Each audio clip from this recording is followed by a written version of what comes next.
Hello, everybody. My name is Duncan, and I'm here today to present a sermon that is part of your series on how to understand the Bible and what on earth is it that we're reading. And my particular task is to talk about the issue of genre and how the Bible is literature. And the best way I can think of to try and understand that is just to give a little bit of my own story. And so, well over 30 years ago, when I was back in the UK, I had an experience of a conversion from being an atheist where God suddenly just appeared to me and the reality of God became a reality in my life.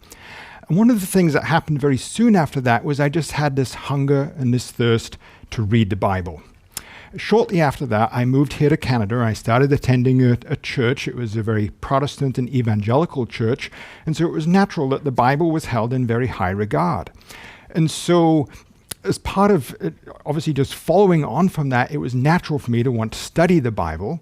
And so I spent the next couple of decades immersed in the study of the Bible. That resulted in me going to seminary and eventually completing a Master of Divinity in Biblical Studies, and then going on from there to do a PhD in New Testament. And to this day, I teach in Tyndale Seminary, and I teach New Testament on a full-time basis.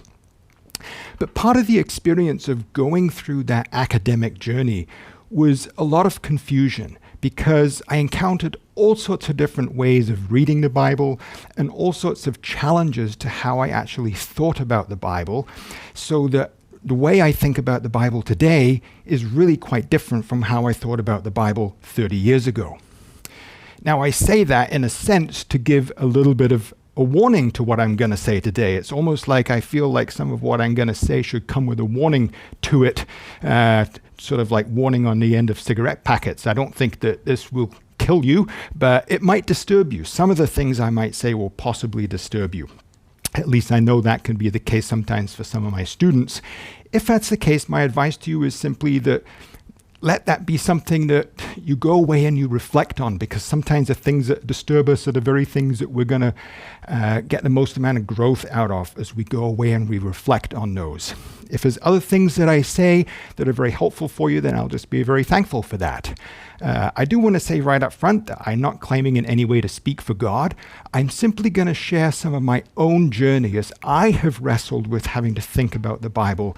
I want to talk about some of the ways that I've been helped, and especially in this area of trying to think about the Bible as literature and genre.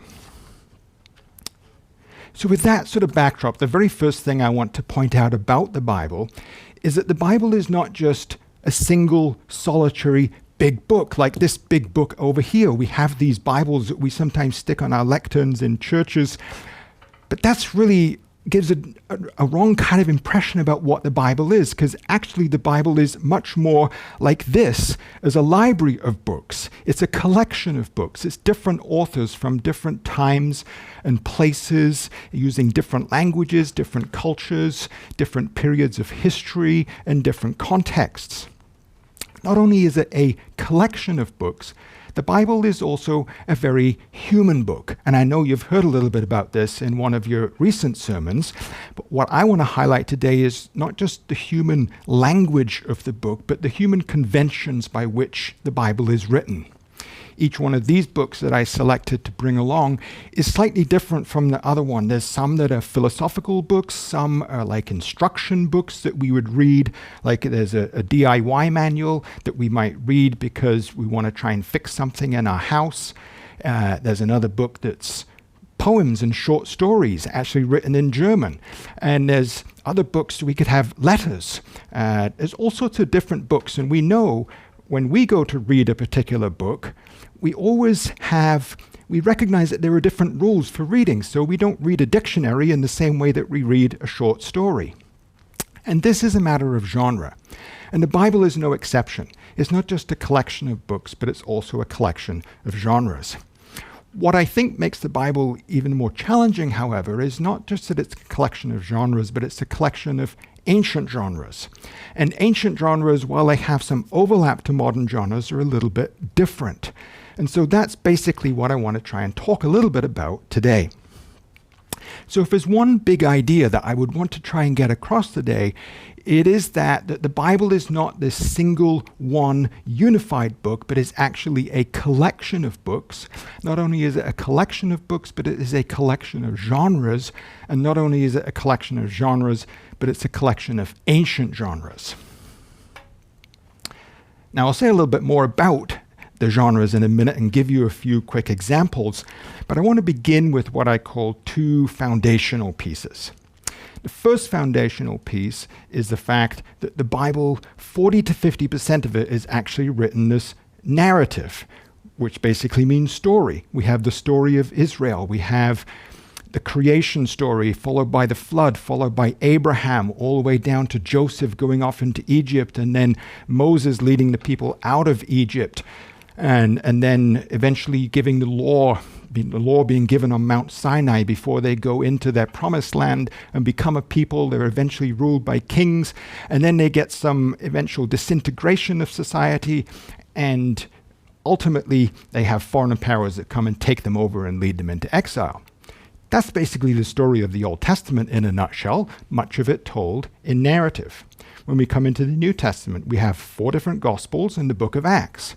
They make up only 5 out of the 27 books of the New Testament, but they actually account for about 2/3 of the New Testament in terms of its volume.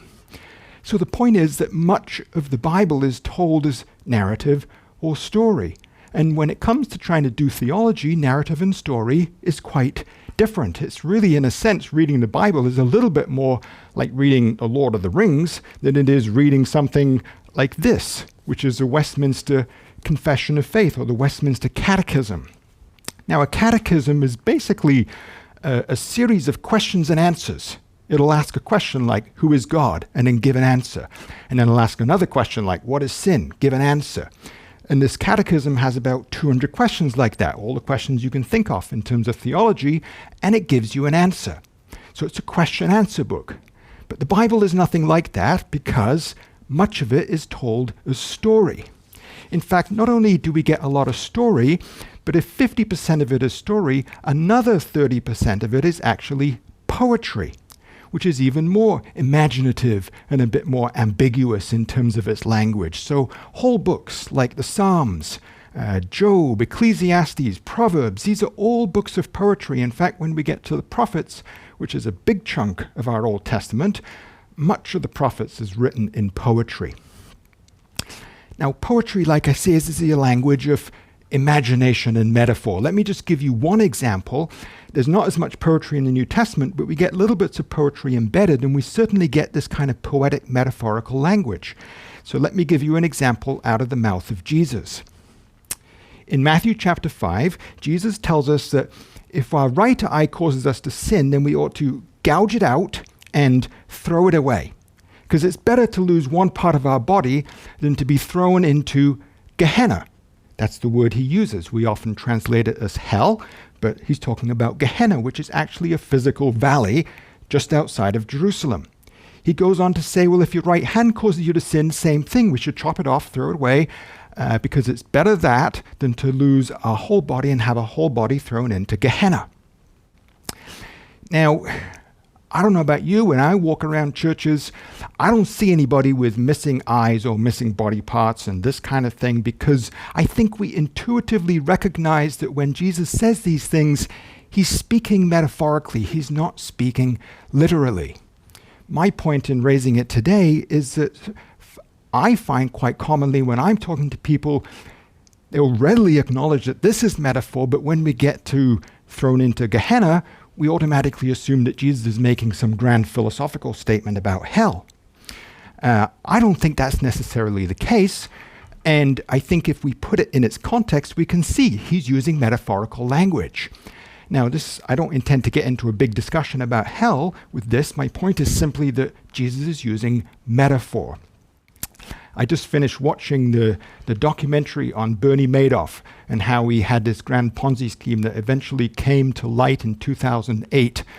And in a sense, Jesus is saying, a little bit like Bernie Madoff, if he dealt with his sin earlier and dealt with the deceit and the fraud earlier and got rid of that, then all might have been well, but he didn't. And the ultimate result of that was a hellish kind of existence. It was chaos that came out of that. And the result of it was all sorts of people were defrauded of lots of amounts of money. In addition to that, there was chaos in his family. One of his sons committed suicide within a couple of years, and the next one died of cancer a few years later, and his wife was left homeless on the streets. My point is simply that the Bible has lots of metaphor in its imaginative, experiential kind of language. 80% of the Bible is story, 30% is poetry. Now, with that as a backdrop, let me go on and look at a few specific examples of genre. And I want to just take you through basically 7 examples, which of course is a good biblical number because 7 is a perfect number, and we'll end up on the best one at the end, which is the Gospels. But number 1 is, I want you to think about instruction. And for this, I just use the example of the book of Leviticus. When we go to read Leviticus, it's not uncommon that we get bogged down. If we're trying to read our way through the Bible, we sort of get stuck there, and I understand why, because it's pretty dry reading. Because basically, it's a little bit more like a book of instruction. But what makes it even harder for us is the fact that it's really ancient instruction. It's talking about sacrifices and giving all sorts of instructions that we can't really relate to because it's not part of our lives today. Now, that doesn't mean to say that Leviticus has nothing of value to us, because obviously we can read stuff that has great relevance. Here's an example. This is taken straight out of Leviticus chapter 19, which says, "Do not steal, do not lie, do not deceive one another, don't go about spreading slander, don't seek revenge, and have grudges against each other, but love your neighbor as yourself." I'm sure we can all identify with that, and we'd like to live that way and live in part of a community that lives that way. But at the same time, there's other stuff in Leviticus that is a bit more strange. Things like, just a few verses later, "Do not plant your field with 2 kinds of seed. Don't wear clothing woven of 2 kinds of material.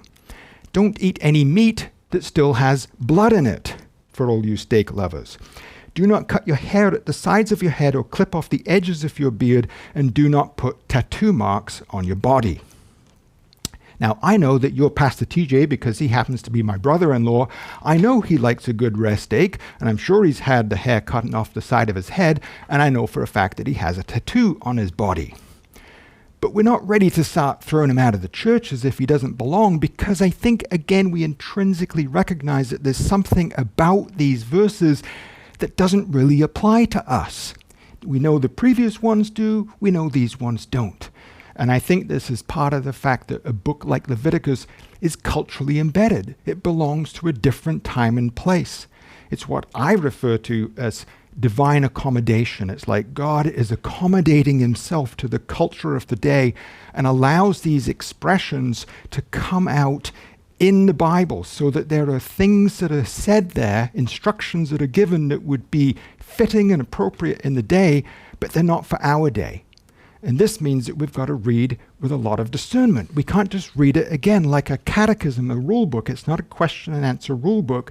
We need to read it with discernment. Example number 2 is history. The Bible contains lots of history. One classic example in the Old Testament is the story that goes from the story of the kings coming into being all the way through the various kings that they have, a divided kingdom, and then eventually being led into exile. This story is actually told in 2 places. Firstly, it's told in the books of Samuel and Kings. And their basic focus is on the bad ending that comes about. And so they're really trying to say, look, there's all sorts of bad stuff happened, and this is why you've ended up in exile.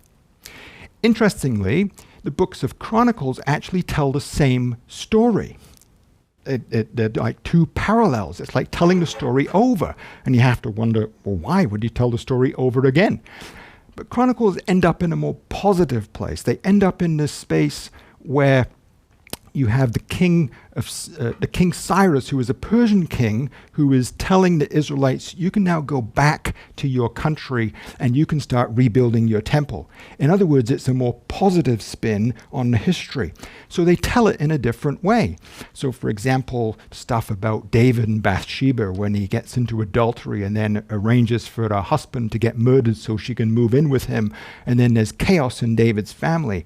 All sorts of negative stuff about people like King David and others is just completely omitted from the books of Chronicles because they're telling a different story for a different purpose.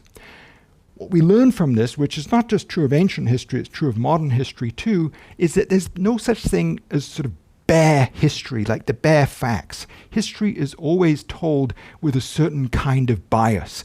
It's the nature of history to do that, and we see it in this example right in the middle of our Old Testaments. My third example after history is maybe a little bit more controversial, and that is myth. For any of us who have read the opening chapters of Genesis, we know that it describes the world being created in 6 days, and for some Christians that means a literal 6 24-hour periods. But for many other Christians, in the light of what's been discovered by Galileo and modern cosmologists and so on, we've basically come to the conclusion that, well, we think the universe probably is maybe 12, 13 billion years old, and the Earth is 4 or 5 billion years old. And so this seems to stand in contradiction to what we read in Genesis. And so you get this confrontation where it's either we're trying to defend Genesis as literal science and history, or we just think, well, it's obviously can't be true, so we throw it out. I think there's a better and a third option, which is to read it as what is called myth. And myth doesn't mean it's untrue, it just means it's a different kind of way of telling the story. The best way I can do this is to just give a quick quote from a particular Bible scholar. His name is Harvey Cox. He says, when the scholars of religion use the word myth, they don't mean something that, unlike a fact, is simply untrue. Rather, myth is a narrative that, although not necessarily factually accurate, is nonetheless true in a deeper and more significant sense. He goes on to say that much of the difficulty we have in reading the Bible today results from literalism, when we mistakenly look for the facts instead of recognizing and appreciating the profound truth of myth.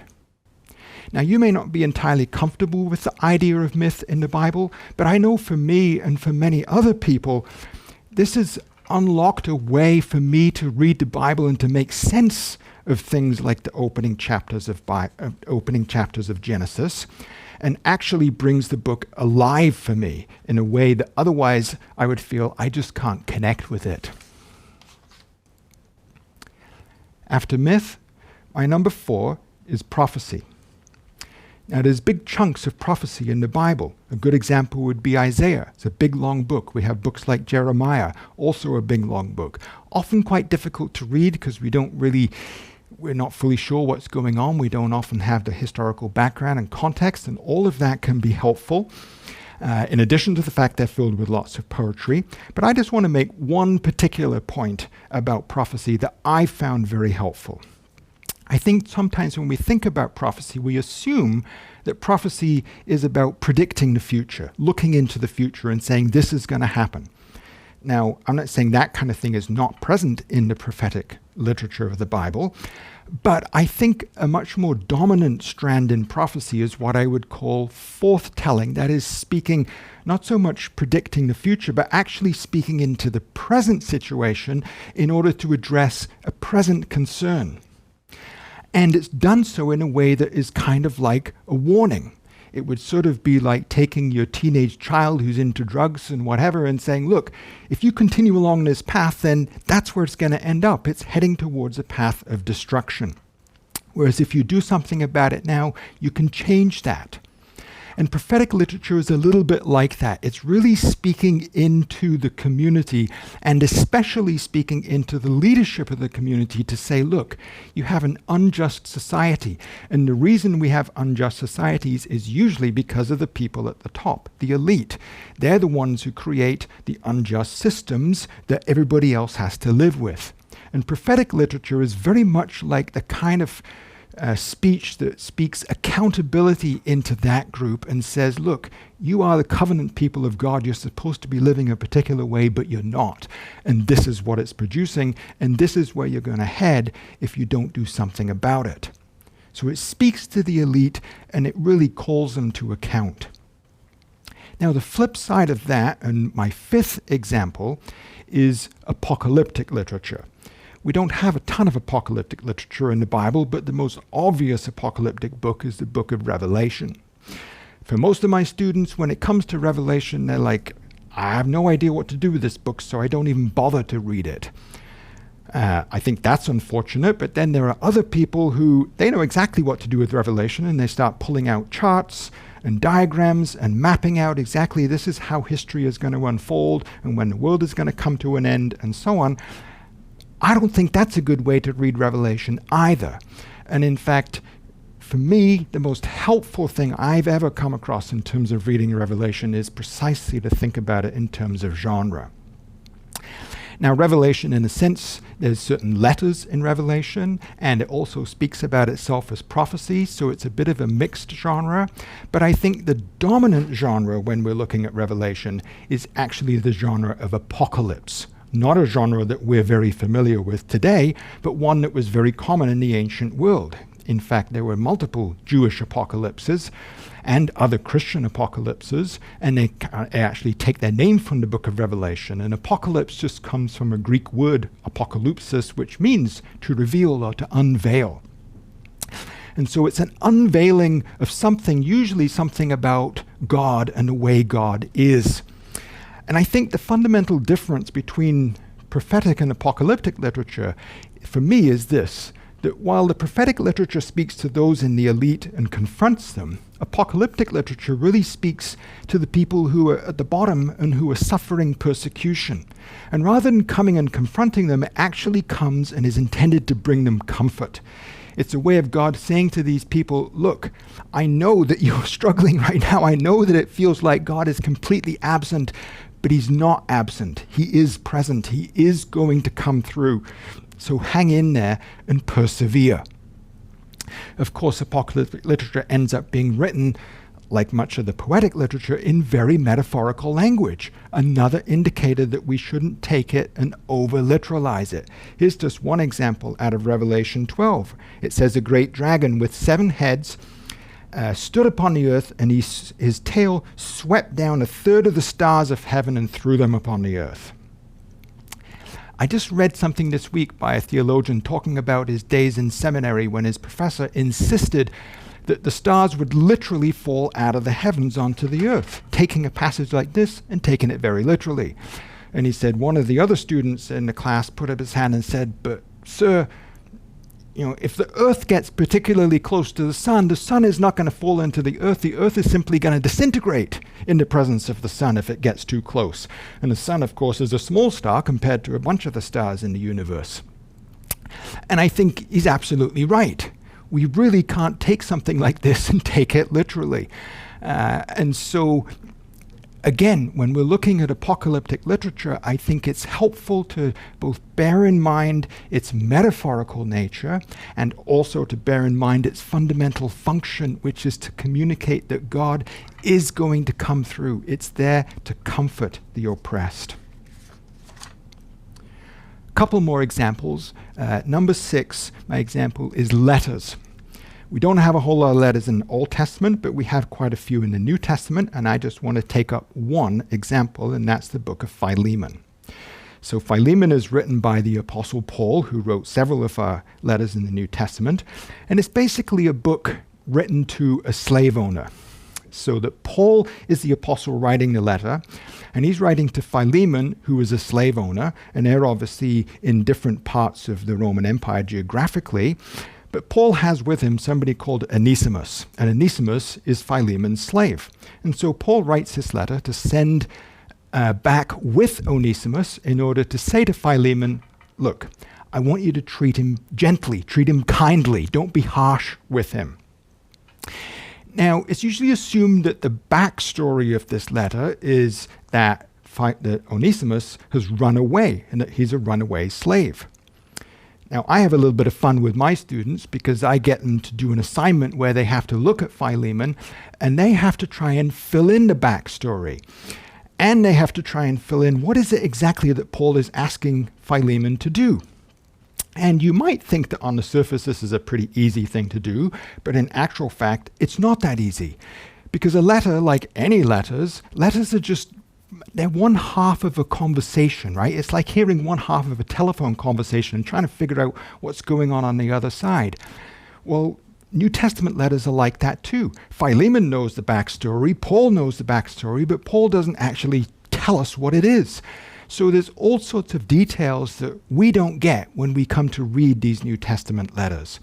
And we have to start trying to fill in the details, but when we do so, we're really just doing our best guesswork. So when it comes to Philemon, for example, people fill in the backstory differently. Not everybody agrees on what exactly the backstory is, and not everybody agrees on what exactly it is that Paul is asking for when he makes his request to Philemon.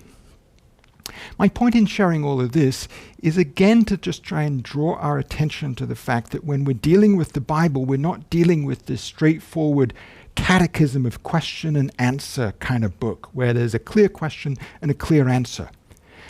And so even when it comes to an issue so big as slavery, a book like Philemon doesn't automatically become this straightforward question-answer book about what we're supposed to do with slaves. In fact, I think when you read the Bible as a whole, it's pretty hard to sort of say there's this clear anti-slavery argument. The Bible never comes outright and says slavery is a bad thing, it should be done away with. In fact, it seems to assume its existence. And yet we know today that we think slavery is a bad thing. It was abolished a couple of 150 years ago or so, and we still live by that today. But this helps us again to just illustrate how the Bible is so culturally embedded. We have no problem saying no to slavery today, but that's not always been the case in our history. The American Civil War was a debate about whether or not the Bible is pro-slavery or anti-slavery, and the debate is not completely irrational because you can see how you can potentially make a pro-slavery argument from the Bible. So again, we're not dealing with this straightforward handbook that has these clear answers. There's a little bit of ambiguity, and it requires us to approach it with a lot of discernment and a lot of wisdom and a lot of humility. Number 7, and my last example, is the Gospels. This has been my own personal area of study and where I spent the most amount of time thinking. And I just want to illustrate that the Gospels are biographies of life of Jesus, but they're ancient biographies, which means they're a little bit different from what we might expect of a modern biography. I remember sitting in class myself as a student in a biblical interpretation class where the professor had us sit down and compare the parallel accounts in Matthew, Mark, Luke, and John of the empty tomb. This is where the women go and discover the empty tomb of Jesus after he's died and when he's raised from the dead. And as we compared these accounts, I was suddenly struck by the differences. That Matthew talks about an angel that's sitting on, a single angel sitting on outside the tomb on top of the stone that's been rolled away. Mark speaks about a single angel standing inside the tomb. Luke speaks about 2 angels standing inside the tomb. John speaks about 2 angels that are sitting inside the tomb, one at the head and one at the feet of where Jesus lay. 4 different accounts. And then I would see the same thing with the words of the angels. I would see the same thing with the women who came to the gravesite, to the tomb. And then I discovered, as I went through my own academic journey, I would be confronted again and again and again by these kind of differences as I studied multiple different passages in the Gospels. I would find the order of events different. I would find details different. Now, one response to that is to try and harmonize all of this stuff, and sometimes it's possible to harmonize some of these differences, but sometimes it just feels like we're just being dishonest when we're trying to harmonize some of the details. Another response is to say, well, these books are useless, they're completely unreliable, we throw them out. I don't think either response is the best response. I think it's better to understand that they're not just biography, but they're ancient biography, and ancient biographers wrote with different rules and conventions. It was normal for them to rearrange the order of events and not to be too concerned about precise chronology. It was normal for them to adapt and change little details and not to be too concerned about that. We might be concerned about that as modern people, but they weren't. It was normal. It was a normal part of their convention. And so I think that while you have these little differences, and yes, it can become a basis for saying that the Gospels are unreliable, I actually think they're quite reliable, and they've been a tremendous source of encouragement in my own life, and I think the vision of Jesus as he proclaims his kingdom is just a profound vision that I'm able to tap into, but I don't have to read the Bibles in a literal wooden way when it comes to the Gospels. Now, I know that's been a bit of a whirlwind tour, but part of my purpose was to just try and give you a little bit of a sense of the fact that the Bible really is a library. It's a library of different books. It's a library of different genres, and it's genres that really come out of the ancient world, and so we need to adjust a little bit when we come to try and read it and to make sense of it. To finish off, I just simply want to give you 3 basic suggestions of how you might follow up on this. Number 1, I know that you're being recommended to read one particular book on the Bible. I just want to recommend one more that some of you might be interested in, and it's a book called How to Read the Bible for All It's Worth. It's written by a couple of scholars by the name of Gordon Fee and Douglas Stewart. And the reason I recommend this book is because, first of all, it's written at a relatively popular level, but secondly, it's a very good book in terms of basically approaching this question from the standpoint of genre. The second thing, I just want to reiterate that when it comes to reading the Bible, one of the most profoundly helpful things that I found and I'm recommending for you is not only to appreciate that you need to appreciate its genres, but you need to appreciate ancient genre. Don't over-literalize things. And then thirdly, my last thing I want to suggest is that I think it's profoundly helpful to actually take the time to really study one particular book in depth. Get to know it really well. And then once you get to know that book really well, then you can move on to another book to get to know that well and appreciate the uniqueness of each individual book. And I know that you're about to start a reading program in the Gospel of John, and so the Gospel of John would make a really good starting point to begin into that kind of journey where you can just take one book and really get yourself familiar with it. Okay, so that brings us to the end of this sermon. I just want to say thank you. I appreciate the opportunity to be able to share what I've shared with you. I just trust that it's going to be something that, if there is stuff that's disturbed you, I hope you can go away and wrestle with that. I'd be more than happy to talk to you about it. And I really hope that some of what I've said is something that will resonate with you, that will help you in your own journey as you're trying to journey with understanding this book that we call the Bible, that I think is really intended to just draw us into a place of life in our relationship, both with God and with other people.